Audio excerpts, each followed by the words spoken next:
আর তারেক রহমান সাহেব এখন তিনি আসলে কি করছেন, সামনের দিনে আসলে তিনি কী করবেন, এখন পর্যন্ত তিনি যেই অ্যাপ্রোচটা দেখাচ্ছেন এটা পজিটিভ।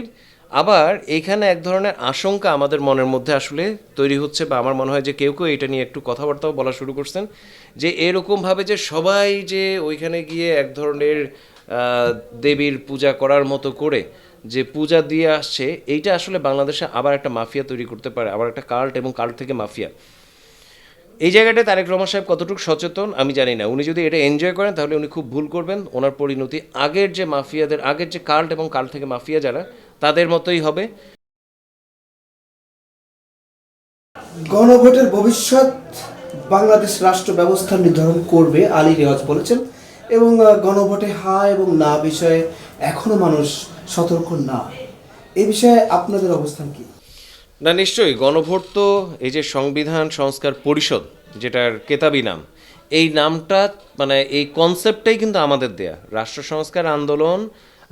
আমরা আগে বলতাম যে গণপরিষদের কথা বলতাম, কিন্তু আমরা 5 তারিখের পরে আমাদের এই আন্ডারস্ট্যান্ডিংটা হয়েছে যে বাংলাদেশে আসলে নতুন করে সংবিধান লেখার কোনো সুযোগ নাই, এবং সেই জায়গা থেকে আমরা বলছি যে সংবিধান সংস্কার সভা, তারা আমাদের এই কনসেপ্ট এরপরে আমাদের বলার পরে এটা আবার জুনায়েদ সাকি ভাইরা ওনারাও বলা শুরু করছেন। এবং আমরা দেখলাম যে ঐকমত্য কমিশন এইটাকে নিলেন, তারা আপনার টার্মসটাকে একটুখানি চেঞ্জ করে দিলেন, মূল বিষয়টা তো একই। এইটা কিন্তু একটা যুগান্তকারী বিষয়।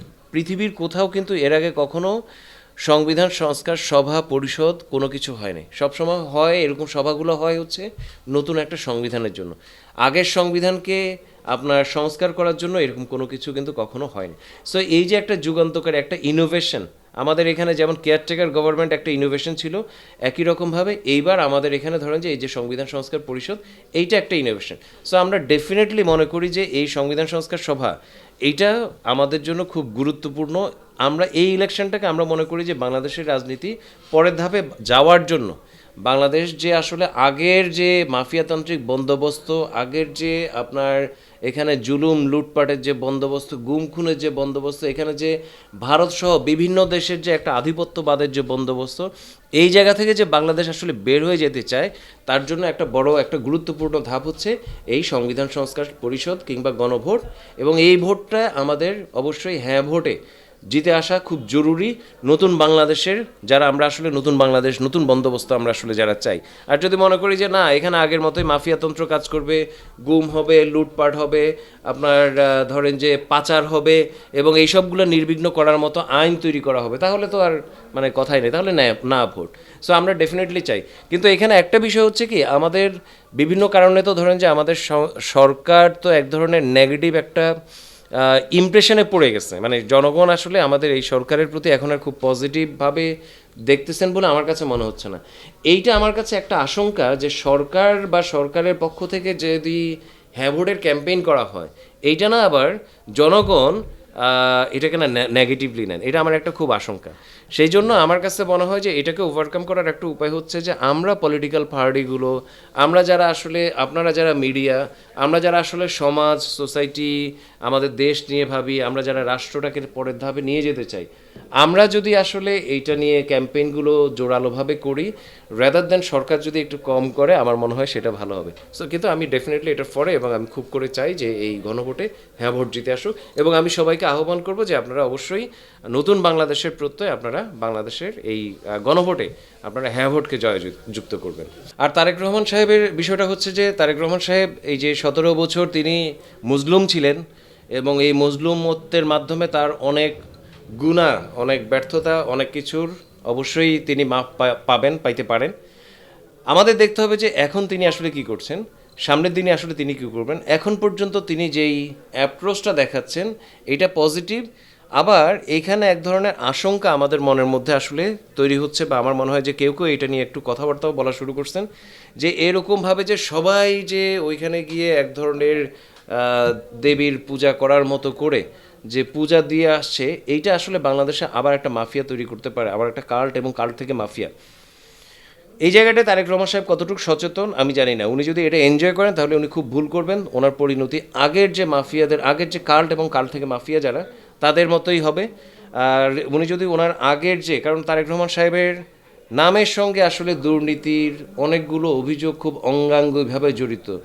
আপনার এখানে খুব আঞ্চলিক সন্ত্রাস যেটাকে বলে সেটার অনেকগুলো অভিযোগ খুব অঙ্গাঙ্গিভাবে জড়িত। এই জায়গাগুলো থেকে যদি উনি মুক্ত হয়ে বাংলাদেশের পক্ষে, নতুন বাংলাদেশের পক্ষে এবং নতুন পৃথিবীর পক্ষে, কারণ আমরা তো আসলে পৃথিবীর কোনো বাইরের কোনো কিছু না, আমরা যে জিনিসটা করি সেটা দিন শেষে কোনো না কোনোভাবে পৃথিবীতেই ভূমিকা রাখে।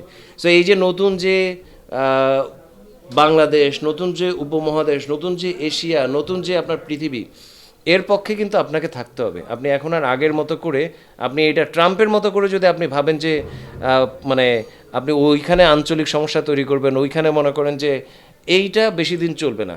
ট্রাম্পের পতন অনিবার্য, বা এই ট্রাম্পিজম যেটা, এইটার পতন অনিবার্য। আপনাকে আসলে কম্পারেটিভলি একটা ধরেন যে সবাইকে নিয়ে কিভাবে আগানো যায়, ইউরোপ হয়তো একটা চেষ্টা করতেছে, অনেক ভুল ত্রুটি তাদের আছে, কিন্তু একটা রকমের চেষ্টা ওইখানটায় আছে। আমার মনে হয় যে আমাদেরকে আসলে সামনের দিনের বাংলাদেশটাকে আমাদের আসলে বাংলাদেশকে যারা আসলে নেতৃত্ব দিবে তাদের আসলে এই স্মার্টনেসগুলো দরকার আছে। আপনি কারো দালালি অবশ্যই আপনি করবেন না, আপনি আপনার দেশের সম্মান মর্যাদা এবং দেশের যে আপনার ব্যবসায়িক যে সম্পর্ক সুবিধার জায়গাটা, এই জায়গাগুলো, এই হিস্যার জায়গাগুলো আপনি নিশ্চিত করার জন্য আপনার যতটুকু সম্পর্ক রাখা দরকার ততটুকু সম্পর্ক রাখতে হবে।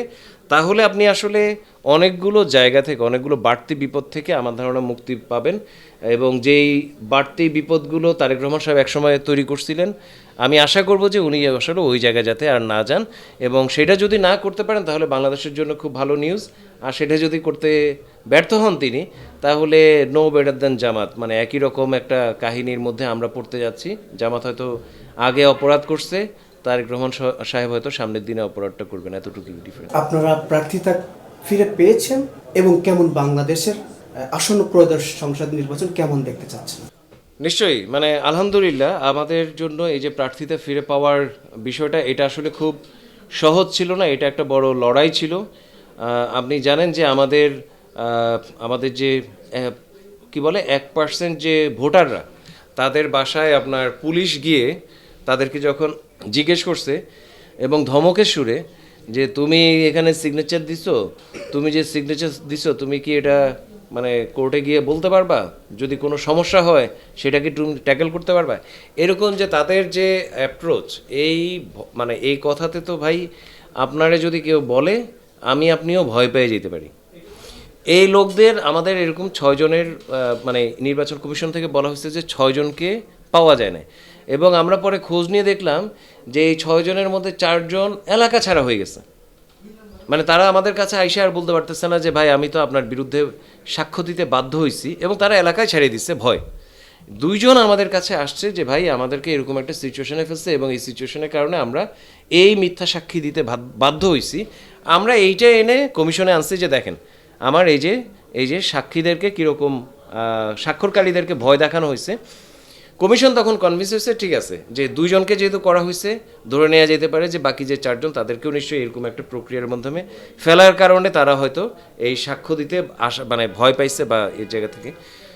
সো এইভাবে আমরা জিনিসটা, এটা তো কোনো সহজ জিনিস ছিল না। এই 2 জন যদি আমাদের সঙ্গে যোগাযোগ না করতো, এই 2 জন যদি পালাই যেত, তাহলে কিন্তু আমাদের আসলে করার কিছু ছিল না। এই 2 জন খুব সাহসী মানুষ ছিল।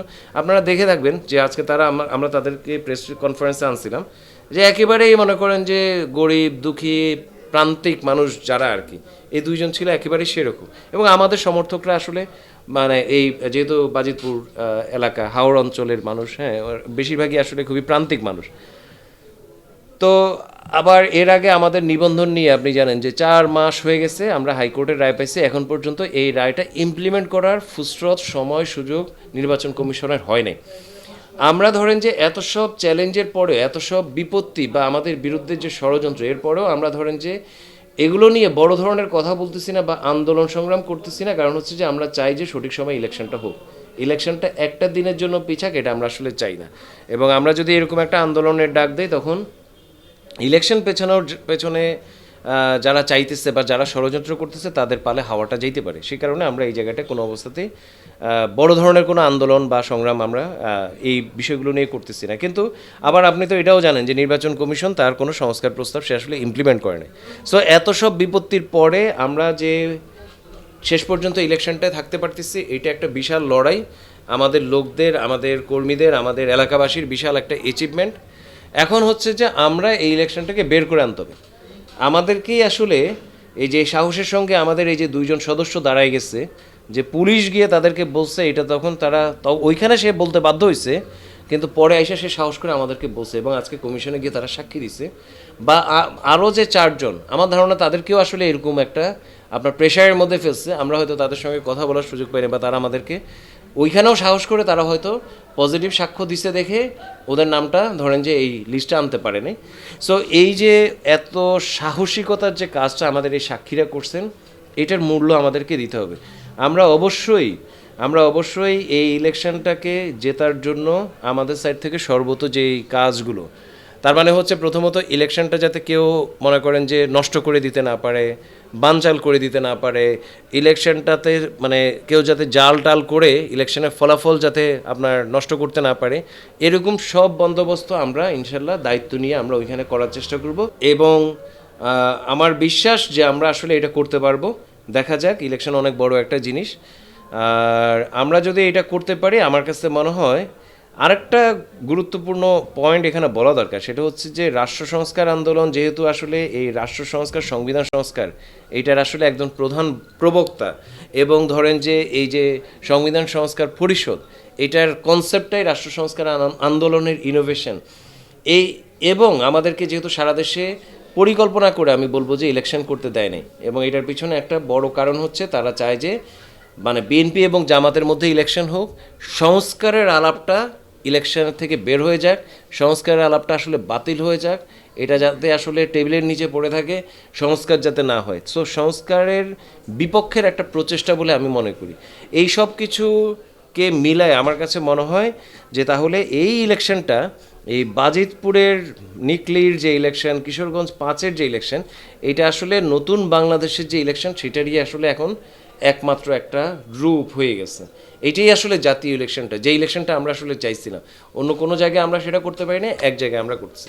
সো বাংলাদেশের, নতুন বাংলাদেশের পক্ষে আমরা যারাই, যেই অঞ্চলেরই, যে মনে করেন যে নোয়াখালীর, যে আসলে বাজিতপুরের, কিশোরগঞ্জের সঙ্গে যার কোনো সম্পর্কও নাই, আমার মনে হয় যে তারও এখন এটা দায়িত্ব, যারা আমরা আসলে নতুন বাংলাদেশের পক্ষের লোক, আমাদের দায়িত্ব যে তারা আসলে এই মানে এই প্রচারণায়, এই কাইয়ুম ভাইয়ের প্রচারণায় তাদের আসলে পার্টিসিপেট করা, তাদের আসলে বাজিতপুরের তাদের যদি বন্ধুবান্ধব থাকে তাদেরকে বলা যে তোমরা লাকি, যে তোমরা আসলে এই এই এরকম একটা নতুন ইলেকশনে বা নতুন যে আপনার সংসদের যে ধরন, যে এটা একটা সংবিধান সংস্কার পরিষদ এখানে হচ্ছে, এরকম ইলেকশনে, এরকম সংসদে হাসনাত কাইয়ুমের মতো লোক যাবে এবং তাকে ইলেক্ট করতে পারার ক্ষমতা একমাত্র তোমাদের। সো তোমরা আসলে খুবই লাকি, এবং অ্যাট দ্য সেম টাইম তোমাদের আসলে জাতির জন্য খুব গুরুত্বপূর্ণ একটা দায়িত্ব যে এরকম একটা লোককে এই পরবর্তী সংসদে পাঠানো। সো আমরা এই জিনিসটা আমরা আহ্বান করব সবাইকে, আসলে সবাই মিলে যদি আমরা এই ক্যাম্পেইনটা করি, এটাকে যদি আমরা একটা জাতীয় ইলেকশনের রূপ দিতে পারি, এটাকে যদি আমরা মনে করি যে সংবিধান সংস্কারের পথে একটা গুরুত্বপূর্ণ ধাপ, আমরা ইলেকশনে অবশ্যই জিতে আসবো ইনশাল্লাহ।